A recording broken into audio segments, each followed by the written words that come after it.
Hello everyone, how are you? And today we are going to discuss about another topic, coordination chemistry. Sorry for delay guys, but many of them, approximately 10 people in this channel are going to following my subject, whatever I am telling, and they are also showing some interest to study along with me. That is why I did not uh, take any step to get late. So I decided to give you every day as a video. Okay, ప్రతిరోజు కూడా ఒక టాపిక్ని తీసుకొని మీకు ఒక video రూపంలో ఇచ్చేస్తాను. And మన ఛానల్లో ఏమాత్రం కూడా సోది లేకుండా సూటిగా సబ్జెక్ట్ చెప్తానన్నమాట. మీకు ఐడియా ఉంది కదా అసలు పేపర్ ఎట్లా ఉంటుంది అని అంటే, పేపర్ 1 వచ్చేసి పేపర్ 1 జిఎస్ అనమాట. 150 మార్క్స్కి ఉంటుంది. ఓకేనా, each question carry 1 mark only. So 150 questions ఉంటాయి, 150 మార్క్స్. అండ్ పేపర్ 2 వచ్చేసి కరస్పాండింగ్ సబ్జెక్ట్, అంటే మనది కెమికల్ సైన్స్ కదా. సో అది వచ్చేసి 150 క్వశ్చన్స్ ఉంటాయి. 150 క్వశ్చన్స్, 150 మినిట్స్. అండ్ మార్క్స్ వచ్చేసి ఈచ్ క్వశ్చన్ క్యారీ 2 మార్క్స్ అనమాట. అంటే 150 + 150 300 అవుతుంది. 300 ప్లస్ జిఎస్ నుంచి మనం 150 మార్క్స్కి రాస్తున్నాం కదా. సో టోటల్గా 450 మార్క్స్కి. ఓకేనా, జేఎల్ పేపర్ అనేది. Don't get delay about paper 1. This is most important. నా వీడియోలో మీరు సబ్జెక్ట్ నేర్చుకుంటున్నారు, బట్ బయట ఖచ్చితంగా కరెంట్ అఫైర్స్ అని, నెక్స్ట్ మెంటల్ ఎబిలిటీ, విజేత కాంపిటీషన్స్కి సంబంధించిన బుక్స్ ఉంటాయి, అవి తీసుకోండి. అండ్ అందులో పాలిటీ, జాగ్రఫీ, తర్వాత జనరల్ స్టడీస్ సంబంధించి ఆల్ ఇన్ఫర్మేషన్ ఉండే వాల్యూమ్ బుక్స్ ఉంటాయి, అవి తీసుకొని రోజుకి 2 అవర్స్ అప్రాక్సిమేట్లీ మీరు ఖచ్చితంగా ప్రిపేర్ కావాలి. అండ్ అర్థమెటిక్, రీజనింగ్ ఇవి కూడా ఉంటాయి, అవి సాల్వ్ చేయగలిగితే అప్రాక్సిమేట్లీ మీరు ఒక 80 మార్క్స్ వరకు పేపర్ 1లో కనుక గెయిన్ చేయగలిగితే సబ్జెక్ట్లో అబోవ్ 180 మార్క్స్ రావాలి. ఓకేనా, ఫర్ జనరల్ కేటగిరీ.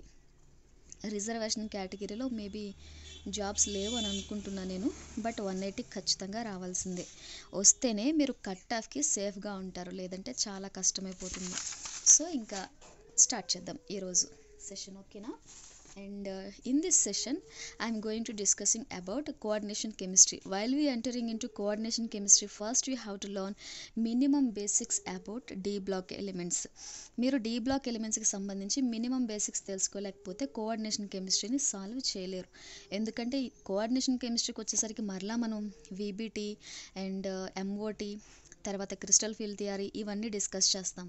సో అక్కడ డీ బ్లాక్ ఎలిమెంట్స్ని ఎట్లా కాంప్లెక్స్ని ఫామ్ చేస్తాయి, ఎట్లా వాటి స్ట్రక్చర్ ఉంటుంది, జామెట్రీ ఎలా ఉంటుంది, అవి ఎలా బాండ్స్ని ఫామ్ చేస్తాయి, అవి కోవలెంట్ బాండ్స్ని ఫామ్ చేస్తాయా, లేదంటే మెటాలిక్ బాండా, కోఆర్డినేట్ కోవలెంట్ బాండా, దాన్ని డేటివ్ బాండ్ అని కూడా అంటారు, ఎట్లా ఫామ్ చేస్తాయి అనేది తెలుస్తుంది.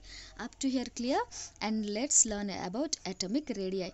అటామిక్ రేడియై అంటే మీకు తెలుసు, for s block elements, P black ఎలిమెంట్స్లో అటామిక్ రేడియై ఏమవుతుంది, top to bottom in a group atomic radius increases and left to right in a period atomic radii decreases. అది కదా. బట్ డి బ్లాక్ ఎలిమెంట్స్కి వచ్చేసరికి అది ఎట్లా ఉంటుంది అని అంటే,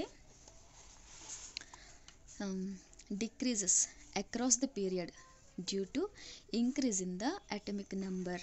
సో స్కాండియం నుంచి జింక్ వరకు కూడా ఉన్న ఎలిమెంట్స్ ఏవైతే ఉన్నాయో అవి సైజ్లో డిక్రీజ్ అవుతాయి left to right in a period. చూడండి, లెఫ్ట్ టు రైట్ పీరియడ్ని మనం ఇట్లా చూస్తాం కదా. From scandium to zinc the atomic number will be decrease, atomic number increases but size decrease. Number of electrons will added in same shell అనమాట.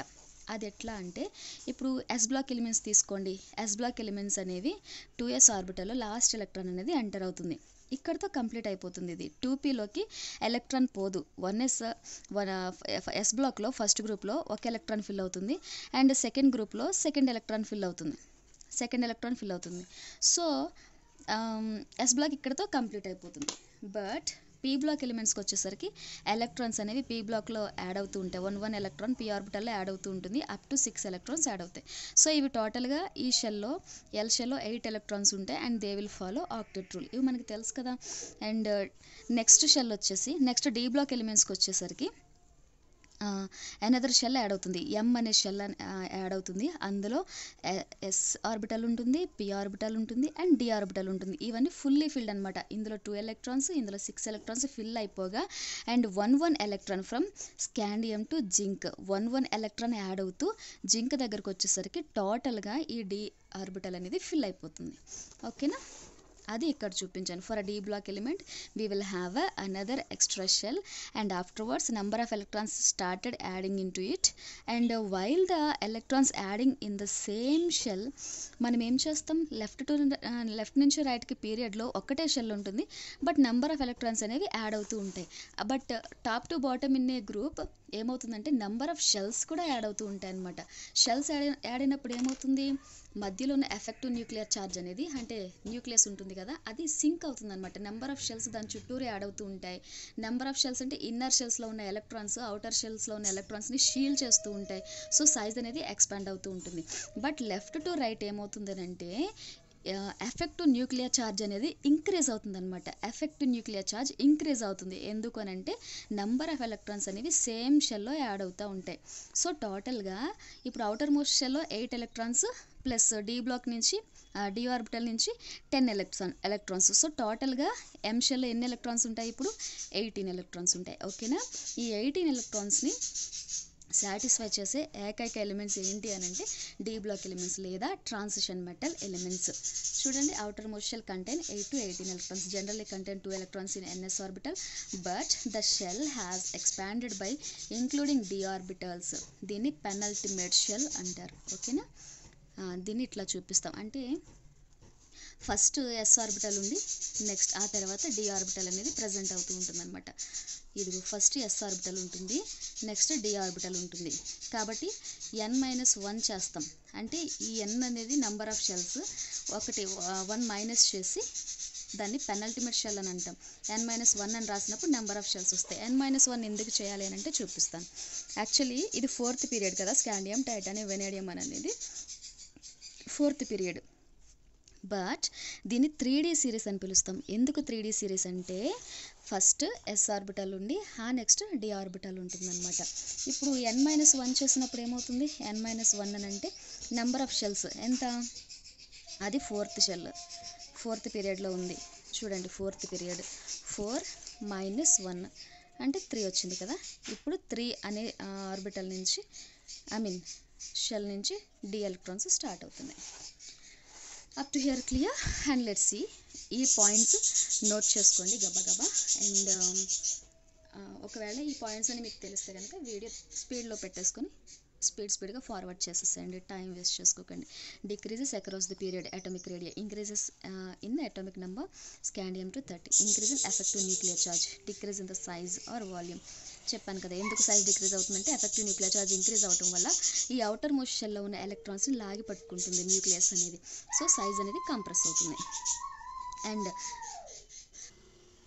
Due to increase in the effective nuclear charge there is a decrease in size or volume. Size or volume both are same is very less from chromium to copper due to screening effect. Screening effect అంటే తెలుసు కదా, screening effect అన్న shielding effect అన్న ఒక్కటే. అందుకే effective nuclear charge అనేది ఎక్కువ ఉంటుంది, అటామిక్ సైజ్ అనేది డిక్రీజ్ అవుతుంది. But top to bottom in the period poor shielding effect అనేది ఉంటుంది అండ్ లెస్ అయనైజేషన్ ఎనర్జీ కూడా ఉంటుంది. ఎలక్ట్రాన్ని మనం ఈజీగా రిమూవ్ చేసేయగలం అవుటర్ మోస్ట్ షెల్ నుంచి and it is more densed as while you going top to bottom in a group atomic size అనేది ఇంక్రీజ్ అవుతుంది and as well as density కూడా ఇంక్రీజ్ అవుతుంది.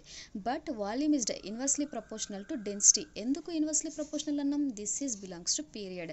Okay, as size decreases density increases, as size increases density decreases. That will be vary according to the situation in the period. Up to here clear and let's see.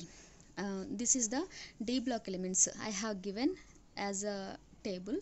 You can note it. Okay, 4D series 5D series అంటే number of shells అనేవి add అవుతున్నాయి అనమాట. కిందకు వచ్చేసరికి top to bottom in a group.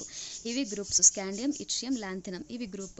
But మనం ఇక్కడ ఎట్లా చదివితే ఈజీగా ఉంటుంది అని అంటే scandium, titanium, vanadium, chromium, manganese, iron, cobalt, nickel, copper, zinc ఇలా చదవాలి.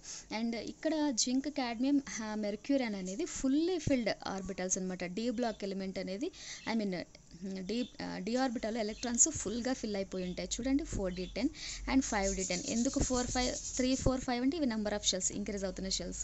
అండ్ ఆర్బిటల్స్ వచ్చేసి కంప్లీట్గా ఫిల్ అయిపోయినాయి. అండ్ ఎస్ బ్లాక్లో కూడా ఎస్ ఆర్బిటల్లో కూడా ఫుల్గా ఎలక్ట్రాన్స్ ఉన్నాయి అన్నట్టు. ఓకేనా, ఇది ఫుల్లీ ఫిల్డ్ కాన్ఫిగరేషన్. సో ఇక్కడ మనం ఒక స్టేట్మెంట్ చూస్తాం ఏంటంటే all d block elements are transition elements, but all transition elements are not d block elements.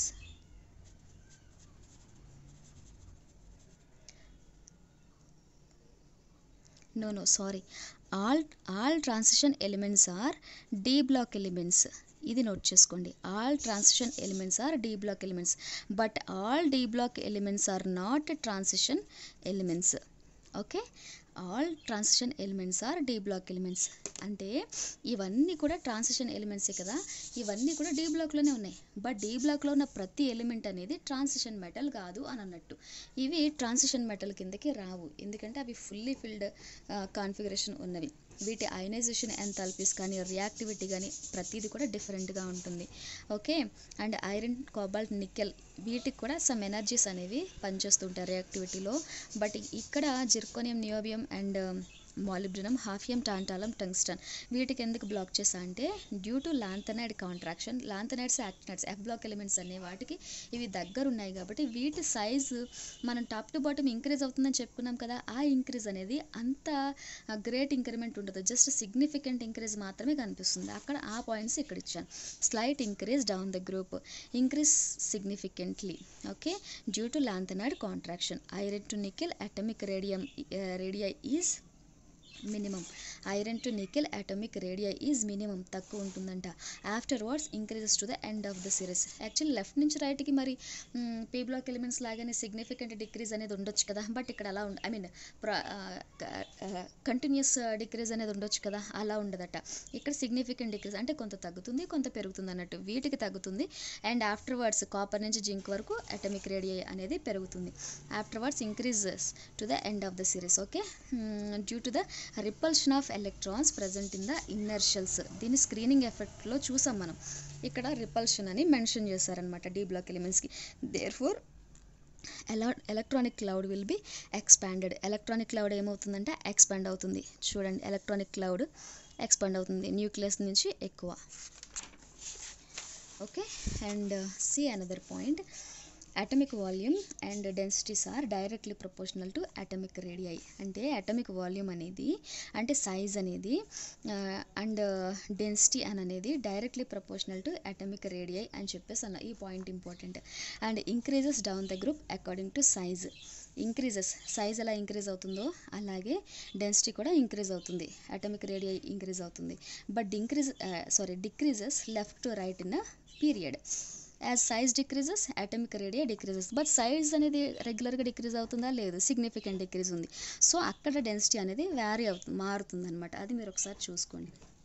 Maximum for 8th group elements అంటే 8th గ్రూప్ ఎలిమెంట్స్కి ఎక్కువ ఉంటుందంట. అంటే 8th గ్రూప్ ఎలిమెంట్స్ ఏవి? Nickel, Palladium, platinum. వీటిని 8th గ్రూప్ ఎలిమెంట్స్ అంటారు. వీటికి density అనేది maximum ఉంటుంది. ఓకేనా. Iron, cobalt, nickel, iron cobalt నికెల్కి డిక్రీజ్ అవుతుంది, తక్కువ ఉంటుందని అర్థం. And again when you comes to down the group again increase, మళ్ళీ పైనుంచి కిందకి డెన్సిటీ అనేది ఇంక్రీజ్ అవుతుంది. ఈ పాయింట్స్ మీరు నోట్ చేసుకోండి, మీకు ఈజీగా గుర్తుంటాయి.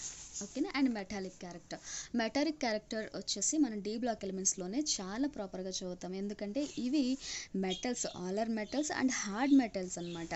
ఓకేనా. All these are metals and harder than p block elements. P black ఎలిమెంట్స్లో మెటల్స్, మెటలాయిడ్స్, నాన్ మెటల్స్ ఉంటాయి కదా, వాటికన్నా ఇవి హార్డర్గా ఉంటాయంట. Having high melting points. వీటి యొక్క మెల్టింగ్ అండ్ బాయిలింగ్ పాయింట్స్ కూడా డిఫరెంట్గా ఉంటాయి అన్నట్టు.